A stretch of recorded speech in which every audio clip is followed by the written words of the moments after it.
Bonjour à tous, bienvenue et merci de vous joindre à moi. Je m'appelle Océane et aujourd'hui on va parler du chakra du cœur. Le chakra du cœur, c'est le quatrième des 4 chakras principaux, après le chakra racine, le chakra sacré et le chakra du plexus solaire. Le chakra du cœur, il fait le lien entre les chakras plus matériels, donc les 3 premiers chakras, et les chakras plus subtils, donc les 3 derniers, avec le chakra de la gorge, le chakra du troisième œil et le chakra couronne. Le chakra du cœur, il est situé au centre de la poitrine et il influence à la fois le cœur, les poumons, péricarde, mais aussi les bras et les mains. Il est lié à l'amour et à la compassion et à notre capacité d'entrer en connexion avec autrui. À partir de ce chakra-là, on va être plus seulement en relation avec nous-mêmes, donc notre stabilité, notre confiance en nous, notre estime de nous-mêmes, mais notre capacité de connexion avec les autres. L'élément associé à ce chakra, c'est l'élément de l'air et il est associé aussi à la couleur verte. Le verbe associé avec ce chakra, c'est le verbe j'aime. Anatta en sanskrit, ça signifie ce qui ne peut être détruit. Il est associé à l'ouverture aux autres, la compassion, la capacité d'aimer, l'acceptation, la confiance en soi et notre capacité à entretenir des relations profondes et sincères. Donc quand le chakra est équilibré, on a la capacité d'aimer, de donner et de recevoir. S'il est déséquilibré, il peut être à la fois suractif ou sous-actif. Sous-actif, ça veut dire qu'il ne reçoit pas assez d'énergie et donc que les capacités de ce chakra sont moins manifestées.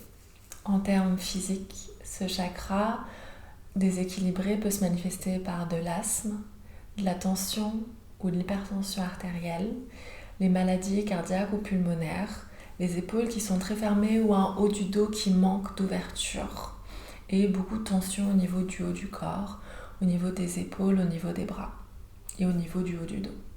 Sur le plan psychique et émotionnel, un déséquilibre avec ce chakra, s'il est sous-actif, on pourrait montrer des difficultés à faire preuve d'empathie, une forme d'apathie généralisée et un retrait émotionnel, des difficultés à nouer des liens avec les autres, mais aussi de l'anxiété, de la colère, de l'impatience et une tendance à être très critique. Il peut être aussi lié à des exigences trop élevées et un perfectionnisme excessif. S'il est suractif, en revanche, c'est une même difficulté à connecter avec les autres, mais de façon un peu différente. Sur le plan physique, ça pourrait se manifester aussi par des problèmes, des douleurs cardiaques et pulmonaires, mais aussi par, cette fois-ci, des épaules beaucoup trop ouvertes et un manque beaucoup trop souple, mais un manque de mobilité, un manque de stabilité dans cette partie-là qui peut aussi mener des tensions et des douleurs. En termes psychiques, ça peut être des difficultés à établir des limites personnelles et à mettre des limites avec les autres. Ça peut être aussi une dépendance affective envers les gens, une tendance à s'attacher à des personnes qui ne pourraient pas, par exemple, nous donner ce dont on a besoin. Et aussi parfois une tendance à trop partager, on dirait oversharing en anglais, qui pourrait être des difficultés à savoir comment être vulnérable et avoir une tendance à être trop vulnérable, même avec des gens avec qui on ne devrait pas avoir confiance par exemple. Ça peut être aussi la peur de la solitude, donc avoir tendance à accepter beaucoup plus que ce qu'on devrait par peur de se retrouver seul par exemple.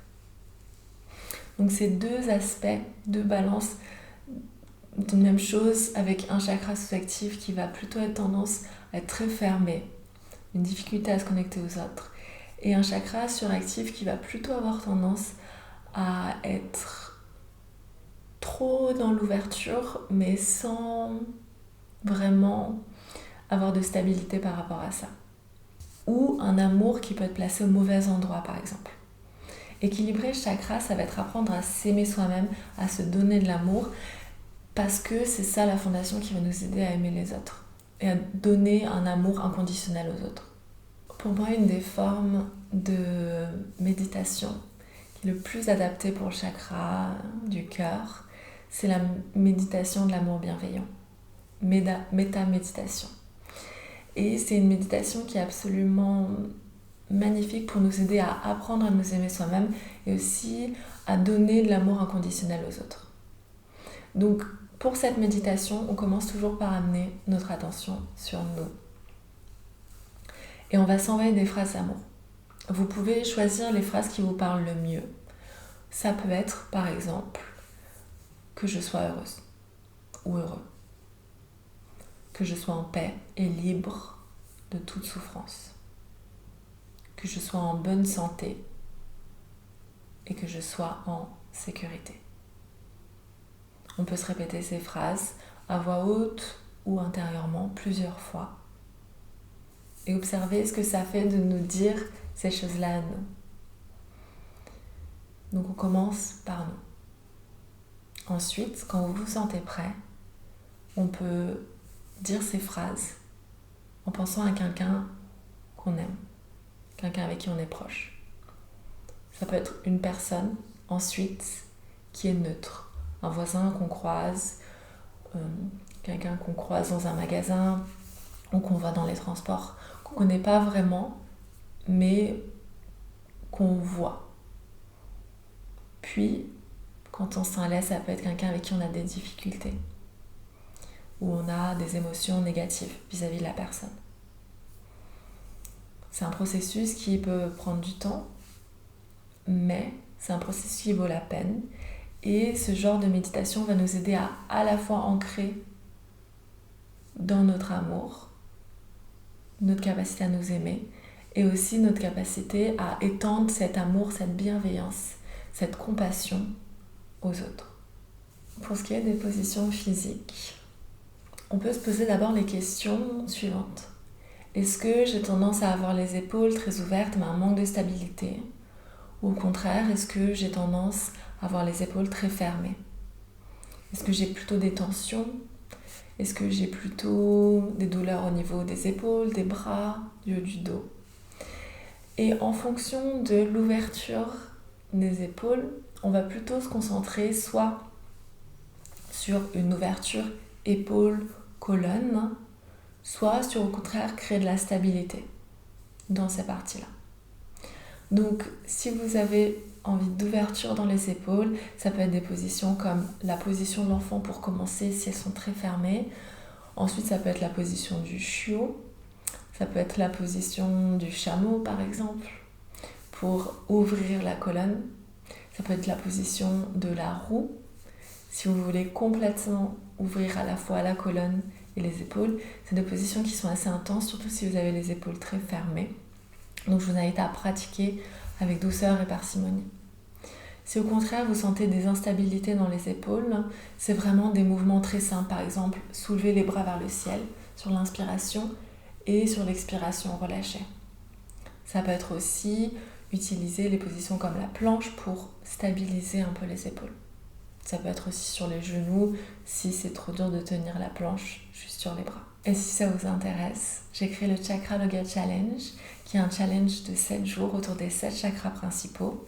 Donc le chakra du cœur, c'est la séance 4, le 4e jour. Et ça va être des séances assez courtes, d'une vingtaine de minutes. On va utiliser les positions physiques de yoga et la méditation pour travailler sur le chakra. Donc si ça vous intéresse, je vous invite à aller voir, le lien est dans la bio. Puis pour finir, l'idéal c'est d'associer à la fois le yoga, les pratiques de yoga avec des actions quotidiennes qui vont nous aider à renforcer l'ouverture, la compassion, le pardon, l'amour petit à petit au quotidien. La première, ça pourrait être développer de la gratitude. Ça peut être aussi simple que tenir un journal de gratitude et chaque soir noter 3 choses pour lesquelles on a de la gratitude sur la journée. Ça peut être des choses très simples comme le boulanger m'a fait un sourire ou on m'a donné quelque chose ou il fait beau. Et s'habituer petit à petit à ressentir de la gratitude peut nous aider à sentir un peu plus d'ouverture, un peu plus de stabilité au niveau du chakra du cœur.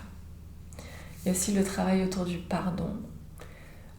Parfois, et souvent, le chakra du cœur il est bloqué parce qu'il y a des choses qu'on n'a pas pardonnées.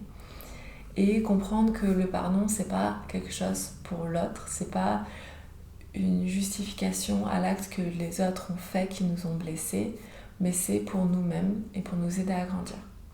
C'est des processus qui sont longs. Je vous invite à être aidés si vous en sentez le besoin dans ce processus-là. Et il y a aussi la dévotion. Si vous avez une forme de dévotion religieuse, en sanskrit on appelle ça le bhakti. Ça peut être n'importe quelle tradition, mais c'est développer un amour pour la forme de divinité qu'on vénère. Donc ça, c'est si vous avez des croyances spirituelles ou religieuses, vous pouvez essayer de développer un amour vis-à-vis de cette forme-là de divinité, de croyance. C'est quelques techniques, il en existe plein. Si vous en avez d'autres, n'hésitez pas à les partager en commentaire. Je vous remercie de vous joindre à moi pour cette discussion autour du chakra du cœur. Merci beaucoup, à bientôt. Namasté.